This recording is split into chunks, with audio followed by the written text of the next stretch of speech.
Kalian tahu nggak guys, apa itu keanekaragaman hayati?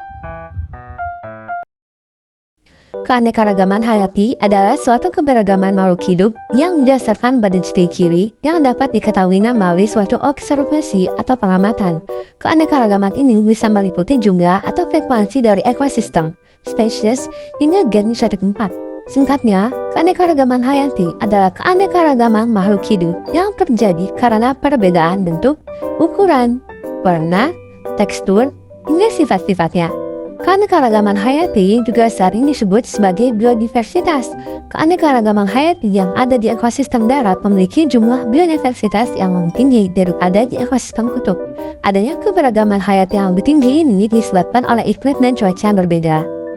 Keanekaragaman hayati dibagi menjadi 3 tingkatan, yaitu tingkat gen, tingkat individu atau spesies, dan tingkat ekosistem. Apa perbedaan tingkatan-tingkatan tersebut? Mari kita simak bahasannya lebih lanjut. Pertama, ada keanekaragaman hayati tingkat genetik, yaitu keanekaragaman tingkat genetik terjadi karena adanya keanekaragaman susunan gen. Jadi, perangkat gen itulah yang menentukan ciri dan sifat yang dimiliki oleh suatu individu. Contohnya, ada pada bunga mawar. Meski sama-sama bunga mawar dan mempunyai nama spesies Rosa hybrid, tapi warna mahkota pada bunga mawar bisa berbeda. Hal ini karena susunan gen bangkisan bunga mawar yang satu dengan bunga mawar yang lain berbeda. Kedua, ada keanekaragaman hayati tingkat individual ke spesies. Berbeda dengan keanekaragaman tingkat genetik, keanekaragaman tingkat individu atau spesies ini menunjukkan adanya jumlah dan variasi dari jenis-jenis organisme. Keanekaragaman ini bisa terjadi karena adanya pengaruh kandungan genetik dengan habitatnya.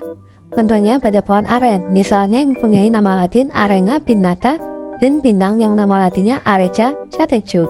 Selain itu, habitat pohon aren yang biasa tumbuh di pegunungan mempunyai struktur daun yang jauh berbeda dengan pohon kelapa yang tumbuh di pantai. Ketiga, keanekaragaman hayati tingkat ekosistem. Di atas keanekaragaman tingkat genetik dan individu, ada keanekaragaman tingkat ekosistem. Ini artinya, setiap ekosistem mempunyai keunikan dan ciri khasnya sendiri-sendiri. Keanekaragaman tingkat ekosistem menggambarkan jenis populasi organisme dalam satu wilayah. Adanya keanekaragaman tingkat ekosistem ini ditunjukkan dengan adanya perbedaan faktor biotik serta komposisi jenis populasi organismenya. Adanya keanekaragaman hayati tentu banyak memiliki manfaat bagi kelangsungan sebuah ekosistem. Kira-kira apa saja manfaatnya? Pertama, sebagai penyeimbang ekosistem karena setiap spesies memainkan perannya sendiri dalam ekosistem.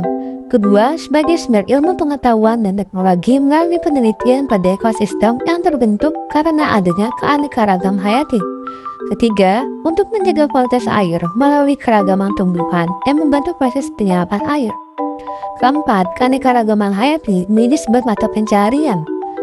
Kelima, keragaman spesies tumbuhan bermanfaat sebagai bahan baku obat-obatan dan lain sebagainya.